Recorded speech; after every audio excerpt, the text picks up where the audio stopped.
Fortunately, unfortunately, most of these companies tend to be small and mid-cap companies. So therefore, what happens in a rising market, these stocks go up more, and the falling market, they fall more. So, which is what we have seen in the past 2 months. Basically, we have seen a lot of correction in these stock prices, and that has been mostly agnostic to what is happening fundamentally to many of these companies. Some of these companies have seen some contraction in margins, which is driven by the Chinese increase in raw material prices. So I like to spend about 2 minutes on the increase in raw material prices from China. So China has increased raw material prices for pharmaceutical products and chemicals over the past 6 months. And while these earnings for 3Q have been bad, earning for 4 have been bad, as in has been impacted by this margin pressure. 4Q would also be impacted more or less to the same extent. But from 1Q, most of these companies are going to take price increases. Remember, healthcare is regulated. And because they're regulated, they're allowed to take price increase only once every calendar year, every fiscal year. And because that once, mostly these companies take price increases in April. So the month of April 2022, most of these companies, which is next month, most of them will take price increases. First quarter of FY23 will show recovery in margins because the prices will be higher. 2Q of FY23 will show full recovery because in 1Q, even though the new price labels are printed, there is obviously some inventory that lies in the channel, which is old price inventory. So that old price inventory will continue to sell for the first month or so into the first quarter. And then the second quarter will have full fresh inventory at fresh prices. So we see recovery in margins because price hikes will come in April. But in the meanwhile, because the results have been somewhat volatile, there is some margin pressure. What we see is that the market is extrapolating the margin pressure forever, but that's just not going to happen, right? Because prices are going to go up. There is a regulation around it which they are going to comply with, and with the regulation, we can take price increases in April, and that is where we'll go with this. So this is some data points for you, just to reflect what kind of margin pressure most of these companies have seen. Indoco gross margin has been down 300 basis points. Torrent gross margin has been down 240 basis points. And Indoco and Torrent, they are branded generic companies. The business doesn't really change quarter to quarter or year to year. It's just brands that keep growing organically because the patient following just keeps growing. The doctors keep writing more and more prescriptions. And therefore, there's absolutely no need to sort of change our view or thesis just because raw material prices from China has gone up. For all you know, next year, these companies will increase product prices and China prices, raw material prices might cool off, which may lead to extraordinarily high margins, which will again be bad because, 3 quarters will have very good margins, and then they will again correct their prices to reset the margin to normal prices. So, all this is a part of the game in which they are in, where China keeps sort of varying the product prices, the raw material prices, and we are sort of adjusting our end product prices to suit the margin profile that we desire in the business. So that's something which we believe is a great opportunity because at the current juncture, the margins are suppressed, and suppressed margin profile is obviously a good time to enter many of these stocks and to build position further because, when the margins normalize, that will also get extrapolated and then you get the benefit of the stock price increase as it happens. So is it structural or is it transient? To our mind, completely structural. These are the quotes from these managements on their conference calls. Torrent Pharma said recovery will definitely happen in terms of price as prices are increased, which we believe they would be taking on the branded generic side, and they're talking about a 10% price increase. So next year, if you think of a top line growth for Torrent Pharma in India, 10% will purely come from pricing. Then you have volume growth, then you have new products. So don't be surprised if you see Torrent reporting 15-16% top line. Normally they report 10-11% top line growth in India. Here they will probably report 15-16% because the extra 5% will basically come from price. Alchem said a similar statement, 7-8% price increase. What Alchem foresees, JB said the same statement. They were implying 10% price increase. API companies pretty much the same. Divi said the same thing. Heikel said the same thing. Unbranded generics, Lupin, Alchem, Natco, they all said that it's very, very difficult for us to foresee increasing prices on the unbranded generic side, which is the US and the Western European markets. Right? So what the price action has been in the healthcare index is that the larger companies, which are mostly unbranded generic focused, have seen more stability in stock prices, whereas they are expressing on their con calls the inability to pass on the price increase in raw material to their customer. And the branded generic and API stock prices are falling, whereas they are expressing the ability to pass on the price increase to their customers. You see the contradiction between the fundamental and the stock price. Right? But that is happening for no, it's not that people are idiots or the market is an idiot. It's happening for a reason. The reason there is that in times like these, markets always, without an exception, chases liquidity. So investors look for a place to hide in stocks which are highly liquid. They can buy hundreds of crores in a given day. They can sell hundreds of crores in a given day. Now that will happen only in large caps. That will not happen in small and mid caps. There is not enough liquidity, right? Moreover, in many small and mid caps, a majority of the shareholding is always with retail shareholders. And these are the times when retail shareholders actually panic and sell. And that creates further volatility in stock prices, which is what you're experiencing at a portfolio level and at individual stock. Despite all the commentary and all the quotes that are there on your screen, companies which are saying we are not able to pass on price increases, but our raw material pricing increase to the customer, but our liquid companies, their stocks are holding up. Companies which are saying we'll pass on price increases, but will do so in April 2022, because that is what the regulation is, their stock prices are falling. Because these are smaller companies and they're less liquid. So this is just a representation. So the larger liquid company stock prices have gone from 100 to 93. The smaller illiquid companies, agnostic to the robustness of their business model, their ability to pass on the price increase of raw materials to their customer, their stocks have fallen from 100 to 84. And this only till the middle February. Right? I mean, after that, there has been more slaughter. So the chart has gone further deviant in the last 2 weeks, which is not captured in this graph. How do we sort of now portfolio strategy? What do we do? So the answer here is we stay put with our conviction. When we raised money from our investors for the fund, we were clear that we want a 3 to 5 year money. Will there be volatility within these 3 to 5 years? Obviously, that's a part of being in equities. That's a part of being invested in equities, especially in the small and mid cap space. And if you see our portfolio structure, we have just built on our conviction. We have added hospitals, we have added API, we have added branded generics. We have remained very, very low weight on unbranded generics because they will not be able to pass on the price increase to their customers. And if you look at the attribution, the contribution of the returns in the product, so while 12th August was the peak of the NAV of our product, the NAV had reached about 13 rupees from 10 rupees. What was making money for us was API that had given us 13% return on a 10 rupee base. Branded generics had given 10% return. Generics had not given any return. Diagnostics had given 2% return and hospital had given 6% return. That's how this 30% was broken. On 17th February 2022, that is when this data was last updated, the return had come down to 13%, and API universe, which will pass on price increase by renewing contracts, branded generics will take price increase. All their returns have fallen, over this window, simply because they're smaller companies. And at these times, investors don't want to invest in small companies. You can see the delta in their contribution. So that is how this has just played out. One last chart, and then I'll open for questions. The orange line here is the contribution of small and mid cap to BSE Healthcare Index. The blue line here is the contribution of large caps to the BSE Healthcare Index. And we have almost 10-year data, as you can see, from 2013 to 2022.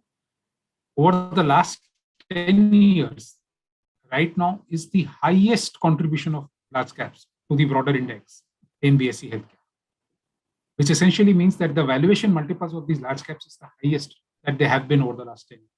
And or conversely, the small and mid caps are trading at the lowest point in the last 10 years, compared to the large caps of the pharma or the healthcare world. And our portfolio, understand, is 80% on the small and mid cap side. Obviously, we have suffered because of the broader dynamic that the market has chased liquidity, and we are not investors who chase liquidity. We are investors who chase high quality of cash flow, defendable franchises, moated franchises. But that, for the time being, is playing against us. So our urge or our request to most of the investors is to stay invested, top up wherever you can, wherever you have appetite, you have liquidity, top up. If not, stay invested, and you'll see better results as we move.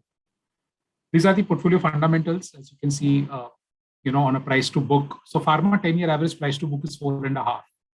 And today we are trading at, on FY24 estimates, 3.5 price to book. EV to sales, the longer term average is 3.5. We are at 2.8. So on a longer term average, we are 20% down. Longer term versus longer term averages. On any of these measures that you can see when you compare FY24 estimates. So we clearly see upside to the portfolio, and these are the top 10 holdings. This is the performance, as I said. We are bleeding alpha at the moment, but that is more a broader function of how the markets is treating small and mid caps versus specific stocks.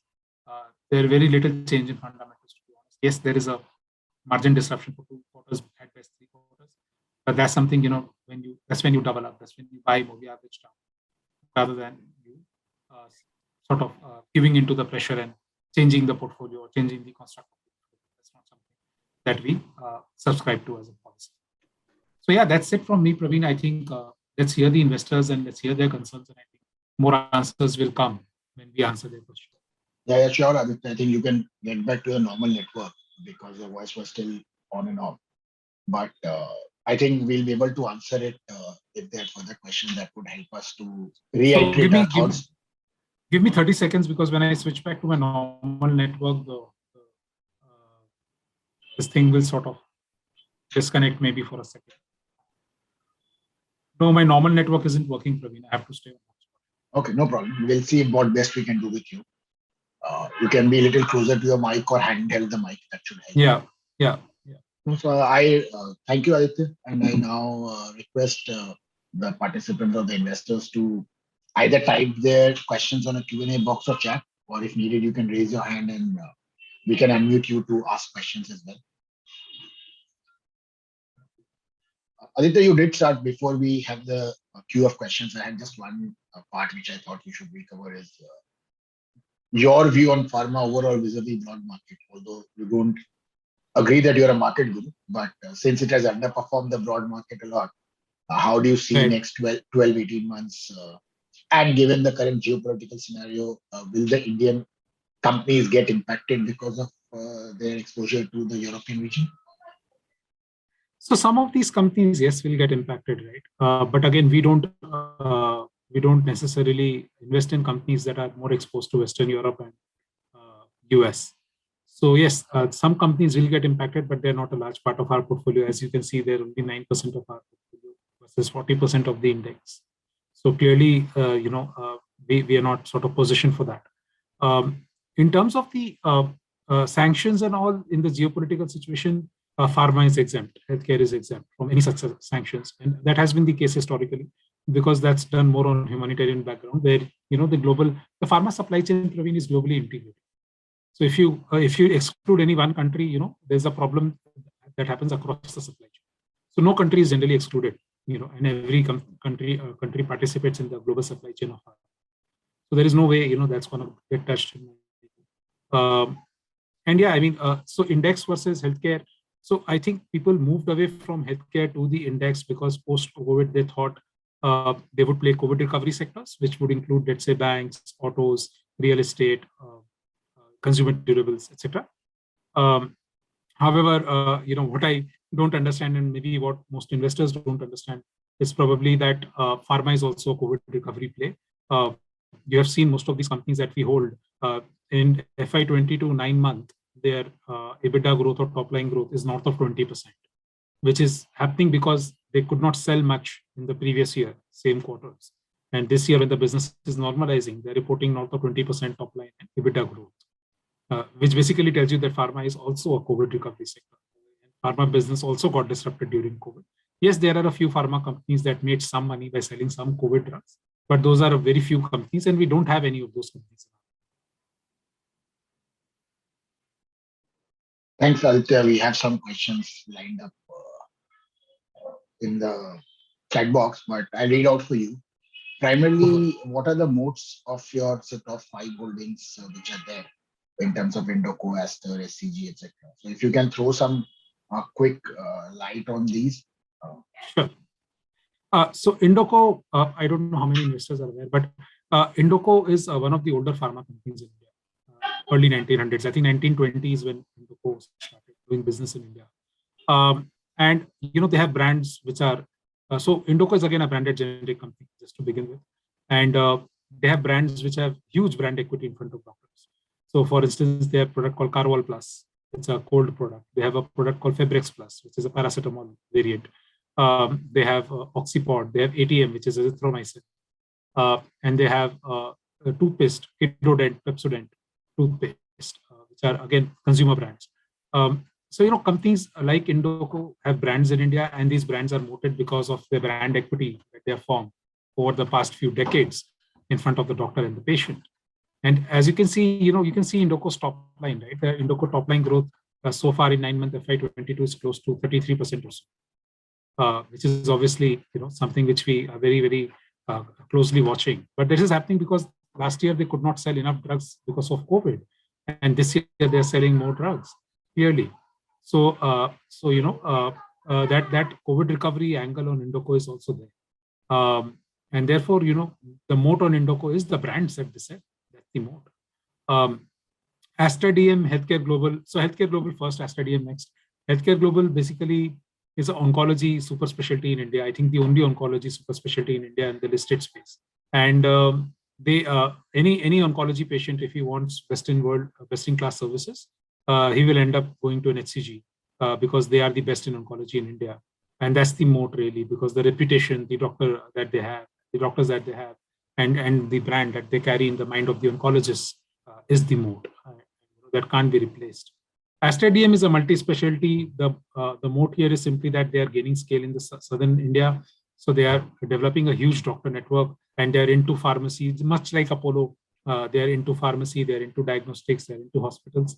And it's a company which is largely misunderstood because of their Gulf business, which is also a very, very high quality business, high ROE business. So very, very cheap valuations, very high margin of safety in the business profile. IPCA, again, domestic business, completely mooted. Brands like Zerodol, HCQS, speak for themselves. RPG Life Science, again, completely domestic focused business. Brands like Azoran, which is given to patients after transplant is done to the patient, and he has to take that drug lifetime. That's again a moat.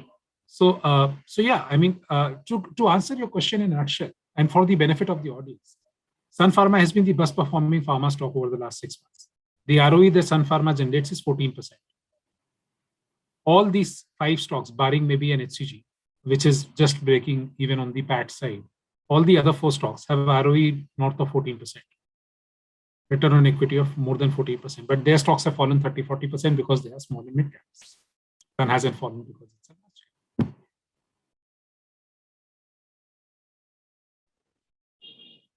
Yeah, thanks, Aditya.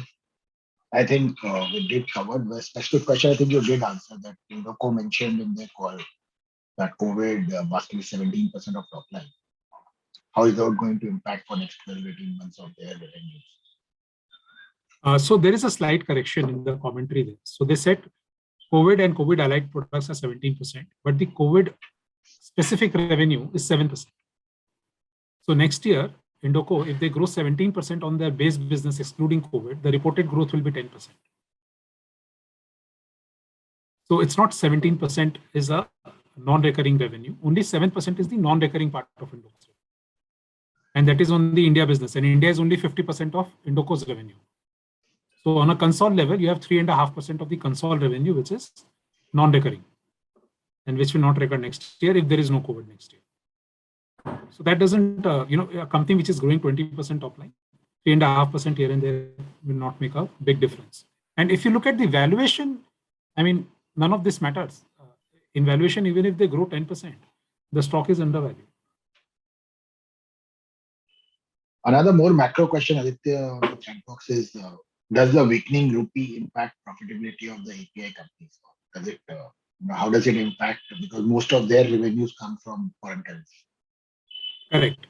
So weakening rupee will favorably impact all pharma companies because all of them have some exports, one way or the other. Yes, API companies would have something like a Divi's has 85% exports, which is selling to the global MNC giants, and they earn in dollars or euros. So across pharma, just like across IT, you will have benefit of a weakening rupee. But a weakening rupee hurts you also because your raw material prices go up. See, China bills you in dollars or the yuan, and in both cases, you're losing value. So you're importing raw material. But raw material cost is 30% of your top line. So you lose money on 30% of your top line. You gain currency tailwind on, let's say, 50, 60, 70% of your top line. So net, you are a positive gainer. So yes, a weakening rupee will be positive for all of them, barring hospitals and diagnostics, which are completely domestic. Your views on Dr. Reddy's, that's one of your top 10 holdings, given they have a large exposure to Russia. Absolutely. Any specific concern or any specific points for them? So look, 13% of Dr. Reddy's top line and 10% of Dr. Reddy's EBITDA comes from Russia. And Russia hasn't stopped importing medication. What will change? So Dr. Reddy's covers their trade with Russia. 50% of the receivables is covered by forex contracts. So the ruble doesn't impact them up to the extent of 50% of the receivables. The balance 50% will impact. But incrementally, Dr. Reddy continues to sell to Russia, but in dollars. Now they're not billing in rubles because the ruble is doing its own dance. So if Russia has to buy medication from Dr. Reddy's, they will buy it in dollars. And Dr. Reddy is the largest pharma company in Russia. So Russia will have to buy from Dr. Reddy's, but they'll have to pay in dollars, not in rubles. So yes, there will be a 1 or 2 quarter impact. Yes. Will there be a 12-month impact? No. One of your portfolio companies, and they've not mentioned the name, were in the news for some corporate governance issues. I don't know. Do you see that a large issue, or are you? Yeah, I see. I see the point. Yeah. So the name would be Heikel, I think.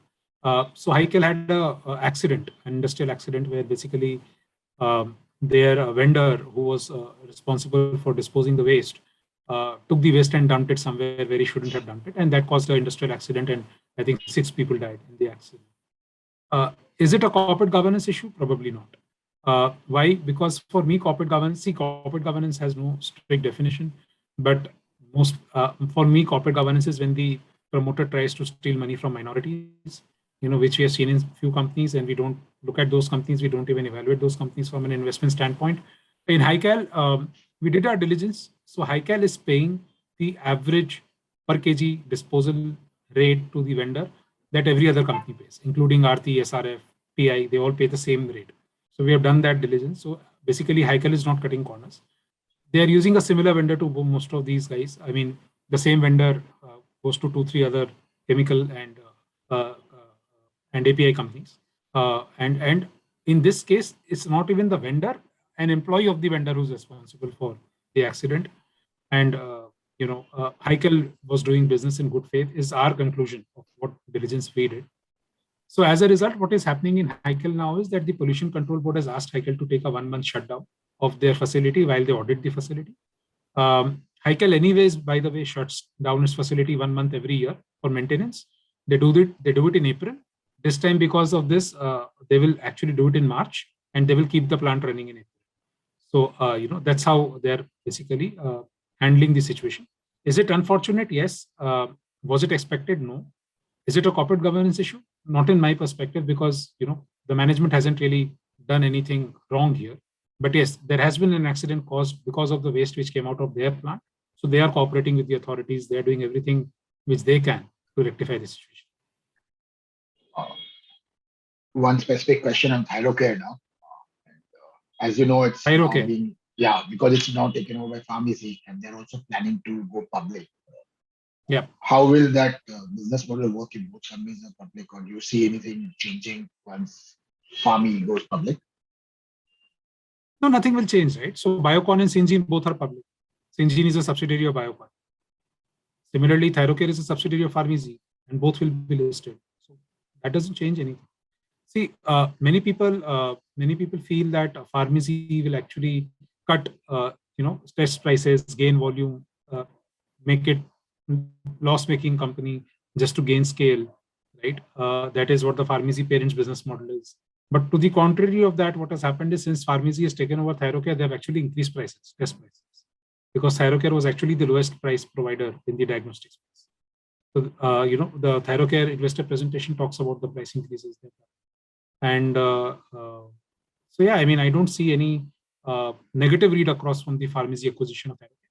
As the business touched a rough patch, yes, because all diagnostic companies in the last year did a lot of diagnostic tests for COVID, which is not recurring as a revenue. So they are struggling to show growth. But that again is a 1-year phenomenon, right? Because in 1 year, your base will be normalized. They will not have any COVID revenue. And then following year, you start going back to a normal growth trajectory, which is mid to high teen. One more specific question on stock. Lupin, post its observation on the plant, has not done quite well from a market perspective. You are one of the top 5, 6 holdings. Right. Your views on Lupin specifically? So look, specifically Lupin is this today where IPCA was in 2014, where IPCA used to be 400 rupees a share. आज के comparable में IPCA used to be 200 rupees a share. Today IPCA is more than 1,000 rupees. So basically their domestic profit is higher than their entire consolidated profit. So Lupin makes 16,000 crores of top line, of which 6,000 crores is India, 10,000 crores is exports. The 6,000 crore of India business gives them more top line, more bottom line than Lupin today reports as a consolidated entity, which means their exports today actually makes a loss at the bottom line. And what the market is again doing in its own wisdom is that they are valuing Lupin at a consolidated PE multiple. So today the loss of exports in Lupin is getting a multiple. Now that's just not going to sustain, because it has never sustained, be it Indoco, be it IPCA, be it Lupin, the same story over and over again. It never sustains. The losses never sustain. They are there maybe for a year, 2 year, 3 year, worst case 5 years, but then the management changes the business plan, or they change the product portfolio, or they increase prices, or they shut down the business. One way or the other, they make sure that the bleeding stops. And when that happens, obviously as a shareholder, you make a good amount. So is there USFDA problem at Lupin? Yes. But the last inspection of USFDA at one of the Lupin plants, they cleared the plant. This plant had a warning letter. The FDA removed the warning letter. So clearly, incrementally, the developments at Lupin from the USFDA side is actually positive. They are resolving the issues that they have long pending with the USFDA. But the stock pricing and the valuation today has touched a point from where I think the margin of safety in Lupin is very high. So it's very difficult to lose money in Lupin.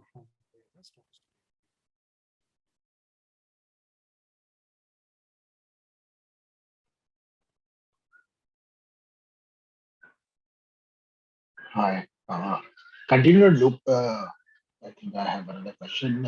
I think Laurus Labs is not in top 10, but is it part of your portfolio? No, we have removed Laurus. We sold Laurus recently.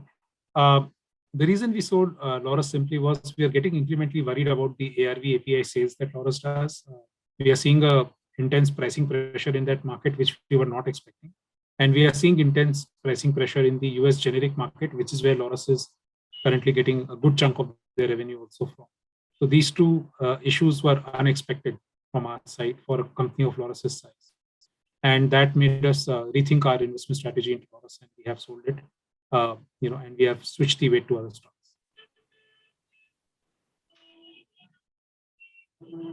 There is one question on a company. I'm not sure it's the part of the portfolio, but if it's not, we will skip to answer. Kaplan Labs, is it part of the portfolio? No, we don't hold it. Yeah, we'll skip that. And why? Because one of your top holdings, Aster DM, there has been very severe market price correction of late. Any specific reason on that? Not that I am aware of. Unfortunately, Laurus for the first 9 months of FY22 has shown more than 25% EBITDA. So they are doing exceedingly well as a business. This is more towards Aster DM. Sorry, Aster. So Aster for the first 9 months FY22 has shown more than 25% EBITDA. So they've done exceedingly well, better than our expectations in terms of the numbers that they have reported. The valuations, when we bought the stock, it was 7 times EBITDA. Today it is 6 times EBITDA. It was cheap at 7. It is cheap at 6. An average hospital entity globally trades nothing below than 13 times EBITDA. In India, hospitals trade north of 20 times EBITDA, barring an Aster. So I think people are unnecessarily worried about the Gulf business of Aster, and the company has said time and again that they will reorganize the business so that the Gulf doesn't remain a hindrance to valuation of their Indian business. So it's a sort of a specific event in this stock which is going to happen, and then therefore the current holders are trying to position themselves before the event. So some of them don't feel good about the event, they are selling. Some of them feel good about the event, so they're buying. So these are things, nuances which can impact stock prices in the near term, but on the longer term, the stock prices will always follow earnings, which is where Aster is doing extremely well. I think there's someone who raised the hand, so I will allow Mr. Manish to speak and ask the question. Manish, you are unmuted and you can unmute yourself and ask your question. Manish, you need to unmute yourself. We can't hear you.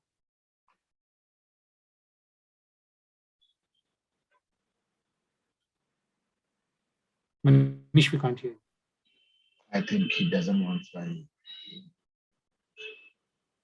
So, any one specific question on your take and your portfolio allocation towards the biochem business, Sorry, which business? biosimilar, the biosimilar businesses? How is your view on that, and is your portfolio allocation towards that? No, so we don't have any exposure to biosimilars. We believe biosimilars is just a fancy name for complex generics. It's basically the same business model, unbranded, substitutable, pricing pressure if competition comes in. And therefore, we don't like the business model. So we don't have Biocon in our portfolio, which is probably the only company doing biosimilars at scale. And we don't think it's a very good investable area. You did cover initially, but what will be your portfolio allocation toward US businesses directly or indirectly, both put together? So it's about 9% of the portfolio versus 42 or 43% for the index and the competitors. One more specific to price options, but what triggers do you expect in the markets to drive the earnings further up for these companies and the price action in the portfolio holdings, maybe medium to long No, term? so the price increase coming in April 22 is going to be one trigger because most of these companies in the India business, they generally report 10-12% growth. Right? Now this year they will have 10% price increase, 8 to 10% price increase. Normally they have 3 to 4% price increase. So assuming that the volume growth and new product growth remains the same, which is about both put together about 7-8%. If you have a 8 to 10% price increase, your top line growth instead of the 10-12% that they normally report will arrive at around 14 to 16%. So that higher growth in the India business, higher than normal growth in India business, will be a significant trigger for most of our stocks. And for hospitals, etc., it's just going to be medical tourism. Medical tourism this year has been almost zero. It has just recently started because international flights have started. Their medical tourism, by the way, is the highest margin segment for all hospitals that you may look at, and that business is currently totally missing. So once that business normalizes, you will have better profitability, better ROE, better cash flow for hospitals. Same for diagnostics. So these are the triggers here. These are all fundamental triggers, things which were missing over the last 2 years, coming back to normal, basically. And the price increase driven by the margin pressure and the WPI in India. So these are the fundamental things which will happen over the next 12 months, which we believe will reflect in better stock prices, better earnings, and better returns for the investors. Too many stock specific questions, but Aditya, I leave it to your judgment to answer those or not. Are you looking at Solara as one of the companies, or companies like Raj supplying vials, etc., or Apollo Hospitals? So there are 3-4 such companies which are not part of the portfolio. But so we keep evaluating. Yeah, we keep evaluating companies like Solara, Apollo, Raj. We like many of these companies. Some of these companies we just don't like the business model. The other companies we like the business model, we like the management. We don't like the price at which the stock is today. So at the right price, at the right valuation, some of these companies will make it to our portfolio. But we keep evaluating. We have our models, we have our target prices, we have our entry prices. And as and when they come there, if it is a better risk reward than what we already have in the portfolio, we will buy some of these. Hi, Manish, you have raised your hand again, so we have allowed you to speak in case you have a question. You have to unmute and ask your question in case you.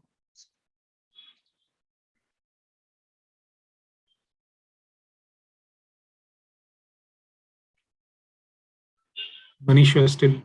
That's okay. Just one more question in the chat box. Let me read up to you. Do you think this Russia-Ukraine issue will impact your growth plans or support that this has come as a shock or surprise in between your investment thesis? No, so see, Russia is just important for Dr. Reddy's and to an extent for JB Chemicals. Only these two companies in our portfolio have any exposure to Russia. And as I said, for Dr. Reddy's is very small and they have started billing in dollars and they have a forward cover hedge. For JB Chemicals, it's even less than 10%. So not even worth talking about. So no, it doesn't change anything materially for our portfolio. See, no matter which war you look at in the past, pharma and healthcare doesn't get impacted simply because the supply chain is globally integrated and it is humanitarian. So you cannot really, stop medicines and healthcare from being served in any country. It didn't happen in Iraq, didn't happen in Afghanistan, didn't happen in Iraq. It will not happen in Russia or UK. Thanks, Aditya. I don't see any further questions from anyone. Okay. Thank you, Aditya, for sharing your views. Any closing remarks on how you would go about allocating fresh monies into our portfolios? Yeah, so look, we will deploy monies as and when we get it. We think the current stock prices are very, very lucrative simply because people are extrapolating a margin pressure, which is just transient in nature as the product prices go up, contracts are getting renewed. This margin pressure will be passed on to customers. Also, this liquidity preference in a downtrending market where large caps, which are actually more vulnerable to these raw material prices, are outperforming small and mid caps, which are less vulnerable to these raw material prices. It just gives you overall an excellent opportunity to keep building your conviction and keep building vintages at good quality companies at lower prices. So my urge to most of the investors would be to stay invested. I know it's tough. I know it's difficult to see your portfolio decline 10%, 15%. But at the same time, that is the nature of the beast. Equities tend to be volatile, and we are seeing a very, very volatile time for the past 2 years. And therefore, just stay invested. Top up if you can, if you have a conviction, if you have liquidity. A top up would be wonderful at this point in time. Your IRR will improve because you are averaging down. But even if you don't want to top up or you don't have the liquidity to top up, just stay invested. And the space that we are investing in is just really good quality. You will see good returns come out of this space over a period of time. Thank you, Aditya. Thank you, everyone, for joining in, and we hope to connect back with you in a couple of months' time once again. And in Thanks, a better guys. portfolio and a better environment. Hopefully. Fingers crossed. Thank you, everyone. Thank you so much. Thanks, guys.